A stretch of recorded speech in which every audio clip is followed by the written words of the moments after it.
part of the tradition that we have kept in the craft program is that while we encourage creativity and design and the opportunity to look at things that are not useful, we've never run away from the fact that people need beautifully designed, elegant, useful objects in their life.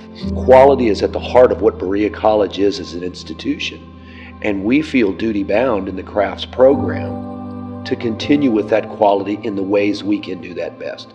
Excellence in design, respect for the materials, and just a good honor in the work and in how we teach and treat our students in that educational process. To understand a lot about the history of Berea College crafts, you have to understand what was happening when our third president, Dr. Frost, was working with students, particularly now with a focus on the Appalachian region.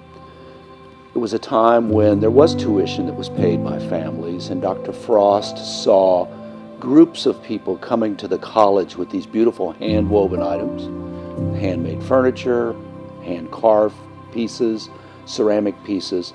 They were offering them in exchange for tuition dollars. There's something I think that's very important to understand about all peoples, but I think particularly the Appalachian peoples, and that is that people don't want a handout. They want to feel as though they're giving of themselves. There is a give and take between things. So people were offering the things that were most important to them outside of money, which were things that were made with their hands. Dr. Frost saw these items, and because of a horseback ride he took through the Appalachian region of multiple states, saw people in their homes, and he saw them working on these things. On his return, two things went through his mind. Number one, we don't want to lose these traditions. What could we do to help preserve them in the Appalachian region? Number two, because these items are coming to us, there are great numbers of people outside this region who would love to own them. So that ownership brought back funds to the institution to further the educational purpose. So Dr. Frost began a program of bringing mountain women, because women did most of the weaving at that time, to the college to train them to weave.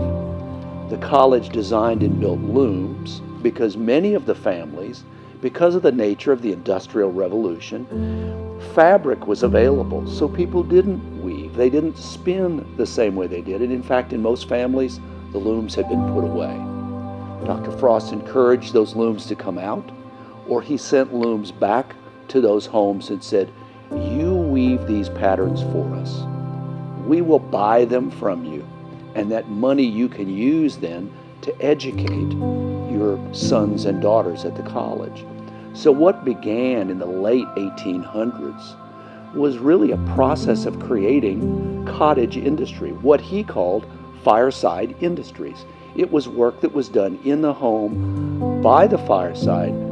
My idea is probably after the day's work was done, because you had gardening to do, you had other chores around the home, and it was information that was given mother to daughter, father to son, mother to son, father to daughter. It was passed down in the most traditional of ways.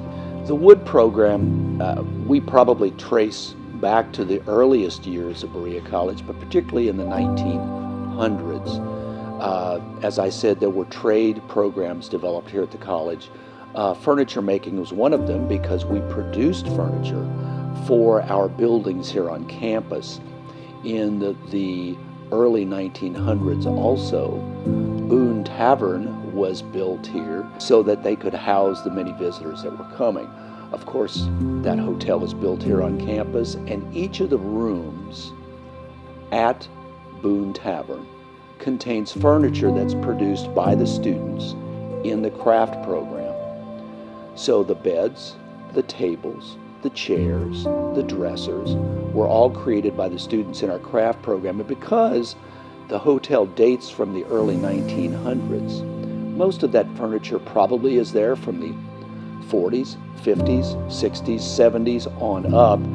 In 2009, when the hotel was renovated, we created a new group of furniture pieces, the Boone Tavern collection, that now grace some of the rooms there. So when you visit Boone Tavern and you sleep in a bed, all of the pieces of the furniture in that room, other than the upholstered pieces now, are part of our program. It comes from the work of our student hands. What elements can we look at in certain pieces that we have that we might want to continue and create a new piece?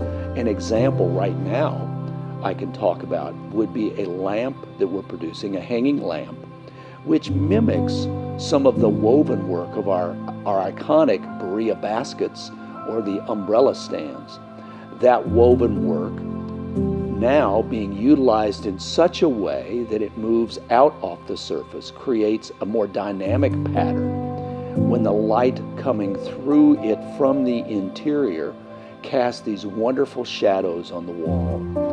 And as someone has said, I think very poetically, when we think about the Appalachian region and we start to look at the light, the dappling of light that comes through the leaves and shows itself on the wall, we really start to get an essence about how deeply we are tied to an Appalachian region.